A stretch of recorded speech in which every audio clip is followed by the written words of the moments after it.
اما بعد فاعوذ باللہ من الشیطان الرجیم بسم اللہ الرحمن الرحیم وَلِمَنْ خَافَ مَقَامَ رَبِّهِ جَنَّتَانِ صدق اللہ العظیم۔ آئیے سب سے پہلے حضور تاجدار مدینہ راحت قلب و سینہ حضور احمد مجتبی محمد مصطفیٰ ارواحنا فدا صلی اللہ علیہ وسلم کی بارگاہ ناز میں درود و سلام پڑھیں۔ اللہم صلی علی سیدنا شفیعنا حبیبنا و نبینا و مولانا محمد مبارک وسلم صلاۃ و سلام علیک یا رسول اللہ وعلی آلک و اصحابک یا نبی اللہ صلی اللہ علیہ وسلم۔ سامعین کرام، آیت کریمہ کی تلاوت کی وَلِمَنْ خَافَ مَقَامَ رَبِّهِ جَنَّتَانِ، جس نے اپنے رب کے عزت و مقام کو خیال کرتے ہوئے خوف اختیار کیا، اس کے لیے دو جنتیں ہیں۔ ہم اور آپ جس غفلت میں مبتلا ہیں، اتنی غفلت قوم مسلم پر نہیں ہونی چاہیے تھی۔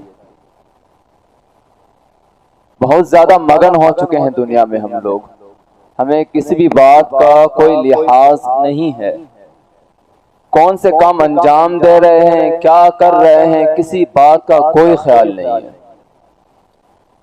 رب رسول ہم سے راضی ہو رہے ہیں یا ہم سے ناراض ہیں، کوئی خیال نہیں ہے۔ بس مسئلہ اتنا سا ہے کہ میں اپنی خواہشات کی بنیاد پر اپنی زندگی گزارتا جاتا ہوں، ایک لمحے کے لیے نہیں سوچتا کہ میرا بولنا اللہ کی بارگاہ میں مقبول ہوگا کہ مردود ہوگا، ایک لمحے کے لیے نہیں سوچتا کہ اگر میں کسی کے ساتھ کوئی سلوک کرتا ہوں تو اللہ اس سے راضی ہوگا کہ ناراض ہوگا، ایک لمحے کے لیے نہیں سوچتے کہ ہم اور آپ جن گندگیوں کے اندر ملوث ہیں کہ اللہ راضی ہوگا کہ ناراض ہوگا۔ ہمیں نہیں معلوم کچھ بھی، ہمیں خیال ہی نہیں ہے۔ پتہ ہے کیوں؟ بات اتنی ہے کہ ہم لوگوں نے اللہ اور رسول سے منہ موڑ لیا، ہمیں دنیا بھا گئی ہے اور بہت زیادہ بھا گئی ہے، اتنی زیادہ بھا گئی ہے کہ ہمیں نہیں فکر کسی بات کی، آخرت کیا ہے ہمیں نہیں خیال اس بات کا، جنت اللہ نے رکھی ہے مومنوں کے لیے ہمیں نہیں خیال ہے اس بات کا، نہیں بالکل خیال نہیں ہے۔ سب کچھ سمجھ رکھا ہے، دنیا کو سمجھ رکھا ہے، سوچتے ہیں کہ ابھی زندہ ہے، لگتا ہے کہ یہی دائمی زندگی ہے، اسی کے اندر رہنا ہے، کبھی موت نہیں آنی ہے، یہی خیال ہے ہمارا۔ تصور مٹ گئے جو رسول اللہ صلی اللہ علیہ وسلم نے دیے تھے، جو قرآن نے دیے تھے، وہ خیال ہمیں نہیں ہے۔ اگر آپ سے اور ہم سے کوئی پوچھے نا کہ بندے بتا تو صحیح آخری بار اللہ کی یاد میں کب رویا تھا، شاید مجھے یاد میں نہ ہو۔ کوئی مجھے پوچھ لے کہ آخری سجدہ وہ کون سا تھا جس سجدے میں تیرے آنسو بہے ہوں، شاید میں نہ بتا پاؤں۔ کیوں؟ رونا نہیں آتا، دل سخت ہو گیا ہے، پتھر بن گیا ہے دل۔ دنیا کی محبت میں تو بڑا رو لیتے ہیں، ابھی باپ کا انتقال ہو جائے تو رونا آ جائے گا، وہ سختی کہاں چلی جاتی ہے؟ بڑا آسانی سے کہہ دیتے ہیں کہ جناب رونا نہیں آتا ہے، دل سخت ہو گیا ہے۔ نا سخت نہیں ہوا ہے، احساس ختم ہو گیا ہے۔ اگر سخت ہوتا نا دل، رونا نہیں آتا نا، تو باپ کے مرنے پر رونا نہیں آنا چاہیے تھا، ماں کے مرنے پر رونا نہیں آنا چاہیے تھا۔ کسی سے محبت کا اظہار کیا، اس نے آپ کی محبت کو ٹھکرا دیا۔ اس دنیا کی محبت کے ٹھکرائے جانے پر اگر روتے ہو، گڑ گڑاتے ہو، آہوازاریاں کرتے ہو، اس کا مطلب ہے نہیں محبت دنیا سے کر لی ہے، اللہ سے ابھی محبت کا معیار قائم نہیں ہو پایا ہے۔ ہونا کیا چاہیے؟ رونا آنا چاہیے اللہ تعالیٰ کے لیے، تڑپنا چاہیے اللہ تعالیٰ کے لیے۔ آقا تو فرماتے ہیں نا کہ اگر اللہ کی یاد میں کوئی بندہ روئے اور اس کی پلکیں اس کے آنسو سے بھیگ جائے، بروز محشر جب اس شخص کے لیے اعلان ہو جائے گا کہ جا جہنم میں چلا جا، تو اس کی آنسوؤں سے بھیگنے والا وہ پل کا ایک بال کہے گا کہ مولا تعالی یہ تیری یاد میں روتا تھا، کبھی میں بھی اس اشک سے تر ہوئی ہوں جو تیری یاد میں بہا ہے، تو مولا یا تو اسے جہنم میں بھیج یا مجھے بھیج دے۔ اللہ تعالیٰ اس ایک بال کے صدقے جو یاد الہی کے آنسو میں بھیگا ہوگا، اللہ تعالیٰ اسے جہنم سے آزاد کر دے گا۔ عظیم نعمت ہے، عظیم نعمت۔ کیوں؟ امام روم کہتے ہیں بارش جو ہوتی ہے وہ زمین پر سبزہ اگاتی ہے اور اللہ کی یاد میں جو اشک بہتے ہیں یہ اللہ تعالیٰ کی رحمتوں کا سبب بنتا ہے. لیکن ہمیں رونا نہیں آتا. نہیں، بالکل نہیں آتا. بڑے سخت ہیں، احساس تک نہیں ہے. پتہ ہے مومنوں کی صفت قرآن میں کیا بیان ہوئی ہے؟ اذا تتلى عليهم آیات الرحمن خروا سجدا وبکیا. صفت دیکھیں مومنوں کی صفت کیا ہے. اللہ تعالیٰ فرماتا ہے کہ جب مومنوں کے سامنے رحمان کی آیتیں تلاوت کی جاتی ہے، اذا تتلى علیہم آیات الرحمن، کہ جب رحمان کی آیتیں تلاوت کی جاتی ہے، خروا سجدا وبکیا، تو وہ سجدہ ریز ہو جاتے ہیں، سجدوں میں گر جاتے ہیں اور روتے ہیں، گڑ گڑاتے ہیں. ایک مرتبہ مولا عمر رضی اللہ تعالی عنہ سورہ مریم کی تلاوت کر رہے تھے، سجدہ کیا اور اس کے بعد فرمانے لگے سجدہ تو ہو گیا، رونا کہاں چلا گیا؟ روتے کیوں نہیں ہیں؟ ہم اور آپ روتے ہیں اللہ کی یاد میں. قرآن پڑھا جاتا ہے، رونا آ رہا ہے، ہمیں پتہ چل رہا ہے اللہ تعالیٰ کی یاد میں رونا کیا ہوتا ہے. نہیں، ہمارے سجدے ہیں، ہاں جمعے کے 2 سجدے ہی صحیح، یہ 4 سجدے ہی صحیح ہیں تو صحیح ہمارے نصیب میں، لیکن ان میں بھی رونا نہیں ہے ہمارا. کیوں؟ محبت کمزور ہو گئی ہے. پوچھیں نا اپنے آپ سے، پوچھیں اپنے آپ سے کب رویا تھا آخری بار میں؟ اللہ کے لیے کب رویا تھا؟ نہیں، میں نہیں کہہ سکتا کہ میں رویا تھا، مجھے رونا تو آتا ہی نہیں. ہاں، ہم تو وہ لوگ ہیں کہ اللہ کے لیے رونا. کعبۃ اللہ کی زیارت اللہ بخش دے نا ہم لوگوں کو. کبھی مکہ پہنچائے اللہ تعالیٰ، بیت اللہ شریف کے سامنے ہونا، وہ غلاف ہمارے ہاتھوں میں بھی آ جائے، لیکن ہم لوگ اتنے سخت دل ہیں کہ اس وقت بھی ہم لوگ دنیاوی خواہشات میں مبتلا ہوتے ہیں. خیال ہوتا ہے اس وقت، ہاں کسے فوٹو شیئر کرنا ہے، کب سیلفیاں لینی ہے. نہیں جناب، یہ وہ موقع نہیں ہے. یہ موقع وہ تھا کہ آپ اس وقت غلاف کعبہ کو پکڑیں، آپ اللہ کے حضور روئیں کہ مولا تعالیٰ گنہگار سیاکار ہوں، اس قابل نہیں تھا کہ تیری بارگاہ میں آ سکوں، میرے اعمال قابل نہیں تھے، لیکن تیری رحمت ہے کہ تیرے غلاف کعبہ کو تھاما ہوا ہے. مولا اس سخاوت قلب کو، قساوت قلب کو دور کر دے. مولا نرمی عطا کر میرے دل کو. رونے کی عادت بنائیں گے. کیسے بنائیں گے؟ کہاں سے سیکھیں گے یہ انداز؟ رسول اللہ سے سیکھیں گے. گنہگار تو ہم ہیں، خطا کار ہم لوگ ہیں، سیاہ کار ہیں ہم لوگ. اعمال کا کوئی نتیجہ نہیں ہے، پتہ ہی نہیں ہے کیا ہونے والا ہے کیا نہیں ہونے والا ہے. ابو بکر صدیق رضی اللہ تعالی عنہ جنتی ہے نا، زبان رسالت سے بشارت ہے جنت کی، لیکن جب کسی پرندے کو دیکھتے تھے نا تو کہتے تھے کہ دیکھ کتنا خوش نصیب ہے تو، ایک شاخ سے اڑے گا دوسری شاخ پہ جا کے بیٹھ جائے گا، تیرا تو حساب بھی نہیں ہونا ہے. ہمیں دیکھ، ہم عبادت بھی کرتے ہیں پھر بھی ہمیں حساب دینا پڑے گا. حضرت عمر رضی اللہ تعالیٰ عنہ اذان سنتے تو رونے لگتے تھے، کہتے تھے کہ اب مالک الملوک کے دربار میں حاضری ہونے والی ہے. عمر کے اعمال اس قابل نہیں ہے کہ اللہ کے حضور جا سکے. عثمان غنی رضی اللہ تعالیٰ عنہ قبرستان جایا کرتے تھے، رویا کرتے تھے. کسی نے کہا کہ عثمان یہ کیا مسئلہ ہے؟ کہ اللہ نے کہا ہے کہ قبر جنت کی منزلوں میں سے پہلی منزل ہے، یہاں کو رونا چاہیے. ہم اور آپ کیا کر رہے ہیں؟ نہیں، قبرستان بھی جاتے ہیں نا تب بھی رونا نہیں آتا. مردہ سامنے ہوتا ہے، وہ بتاتا ہے ہمیں اس بات کو کہ دیکھ تیری زندگی چند لمحوں کی ہے، چند سانسیں تجھے جینا ہے، مر جانا ہے آخر. پھر بھی ہم اس میت کو دیکھ کر بھی کچھ نہیں سمجھ پاتے. اس وقت بھی یہ سوچ رہے ہوں گے کہ مرنے کے لیے یہی آیا تھا، مجھے تو زندہ رہنا.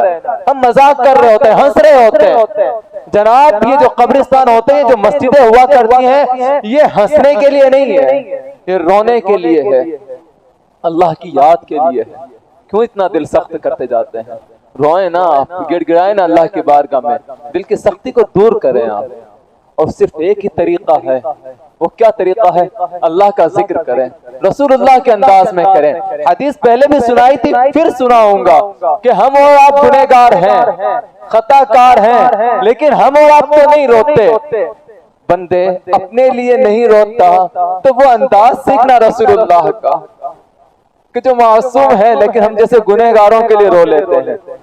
سنی ہے نا مسلم شریف کی آیت، حدیث نمبر 202 کہ آقا کریم صلی اللہ علیہ وسلم تلاوت فرما رہے ہیں ربی انہن اضللن کثیر من الناس فمن تبعنی فإنہ منی ومن عصانی فإنک غفور الرحیم. آقا پڑھتے جاتے ہیں، روتے جاتے ہیں. کیا کہا؟ ربی، ابراہیم علیہ السلام کی دعا ہے. ابراہیم کہتے ہیں ربی انہن اضللن کثیر من الناس، کے مولا ان بتوں نے، ان بے جان مورتیوں نے نہ جانے کتنے لوگوں کو گمراہ کر دیا ہے، برباد کر دیا ہے. بس مولا جو میری اتباع کر لینا تو مجھ سے ہے، اور جو گنہگار ہے نا مولا تو بخشنے والا، رحم کرنے والا. یہ ایک بڑا.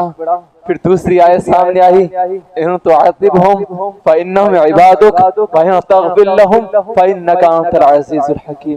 عیسیٰ علیہ السلام کی دعا پڑھی. آقا کہتے ہیں کہ مولا عیسیٰ کی دعا کیا تھی؟ ان تعذبہم فإنہم عبادک، مولا یہ بندے تیرے ہیں، گنہگار ہیں، تو چاہے تو عذاب دینے والا ہے. وَإِن تَغْفِرْ لَهُمْ، اور اگر تو انہیں بخش دیتا ہے نا تو عزت و حکمت والا. آقا روتے جاتے ہیں، سجدہ ریز ہیں، بے پناہ روئے، بے پناہ روئے. داڑھی تر ہو گئی آپ کی. اللہ تعالیٰ نے بھیجا جبرائیل کو، کہا کہ جاؤ پوچھو میرے محبوب سے کیوں روتے ہو، کیا ہوا؟ اللہ بہتر جانتا ہے، اللہ جانتا ہے محبوب کیوں روتے ہیں. پھر بھی آگے پوچھا محبوب کیوں روئے، کیوں رلایا ہے؟ آقا کہتے ہیں میری امت کا کیا ہوگا؟ قوم ابراہیم کا حال پڑا، رونے لگے. دعائیں عیسیٰ پڑی، رونے لگے. خیال کس کا آیا؟ امت کا. مولا میری امت کا کیا ہوگا؟ جبریل جاتے کہتے ہیں کہ مولا مسئلہ کچھ اور نہیں، بس ایک مسئلہ ہے کہ امت کے لیے ہے، میری امت کا کیا بنے گا؟ اللہ تعالیٰ کہتا ہے جا جبریل کہہ دینا کہ اللہ تجھے تیری امت یہ معاملے میں راضی کرے گا، تجھے فراموش نہیں کرے گا. ہم اور آپ کیا کر رہے ہیں؟ اتنا بھی لحاظ نہیں ہے رسول اللہ کے رونے کا. دنیا دار دو آنسو بہا لے نا، دو آنسو بہا لے ہمارے لیے، آ کے کہہ دینا ہمیں کہ تجھ سے محبت کرتا ہوں، اور اس کی آنکھ سے صرف آنسو جھلک پڑے نا، آپ اس کے لیے اپنی زندگی قربان کرنے کے لیے آمادہ ہو جاتے ہیں. لیکن یہاں کیا معاملہ؟ رسول اللہ کا رونا بھی ہمارے دلوں کو نرم نہیں کر رہا. ابھی بھی خیال نہیں ہے اللہ کی یاد میں رونا ہے کہ نہیں رونا ہے. آپ جانتے ہیں رسول اللہ کے ایک صحابی تھے، نام تھا ثعلبہ ابن عبد الرحمن. 16 سالہ صحابی، خاتم تھے رسول اللہ کے. حلیۃ الاولیاء میں اس کا ذکر ہے. آقا نے کسی کام کے لیے بھیجا، خاتم تھے 16 سال کی، کوئی بڑی عمر نہیں تھی. ثعلبہ نام تھا، ثعلبہ بن عبد الرحمن، کہ جاؤ کوئی کام ہے. وہ نکلے راستے میں مدینے کی گلیوں سے گزر رہے تھے تو دیکھا وہاں پر آپ نے کہ ایک دروازہ کھلا تھا. غسل خانے کے اندر ایک عورت برہنہ تھی. ارادہ نہیں تھا، نظر اٹھی، بس وہ نظر آ گئی برہنہ. تڑپ اٹھے، دل گھبرایا، چیخ مار کر کہنے لگے ثعلبہ تو منافق ہو گیا. ثعلبہ یہ تو نے کیا کر دیا؟ جن آنکھوں سے تو نے رسول اللہ کے چہرہ وضحا کو دیکھا، اسی آنکھ سے آج تو نے ایک حرام شے دیکھ لی. آج تو نے ایک عورت کو بے لباس دیکھ لیا کہ کیسے رسول اللہ کے سامنے جاؤں گا. نکل جاتے ہیں مدینے سے، چھوڑ دیتے ہیں مدینہ. رسول اللہ کے سامنے حاضر نہیں ہو سکتا. ڈر رہے تھے، کہہ رہے تھے کہیں ایسا تو نہیں ہے کہ میری آنکھ اس عورت پہ اٹھی ہے. اللہ تعالیٰ نے وحی نازل کر دی کہ ثعلبہ منافق ہو گیا. رسول اللہ کے سامنے کیا منہ لے کے جاؤں گا، کیا کہوں گا رسول اللہ کو؟ نکل گئے ہیں، وہ پہاڑوں میں چلے گئے. 40 دن گزر گئے، ثعلبہ نظر نہیں آئے. جبریل امین حاضر ہوئے، کہنے لگے یا رسول اللہ، اللہ تعالیٰ فرماتا ہے اپنے صحابی کی خبر تو لیں آپ، ثعلبہ کہاں ہے؟ آقا نے بھیجا حضرت عمر رضی اللہ تعالیٰ عنہ کو، سلمان فارسی کو بھیجا، جاؤ ثعلبہ کو تلاش کرنے جاؤ. عمر نکلتے ہیں، سلمان فارسی نکلتے ہیں، تلاش کرتے ہیں ثعلبہ کہاں ہے. مدینے کا چپا چپا چھان مارا، نہیں ملے. آبادی سے نکلے، کہیں جنگلوں میں پہنچے، پہاڑوں میں پہنچے. ایک چرواہا نظر آیا، اس سے پوچھا ثعلبہ نظر آیا کہیں؟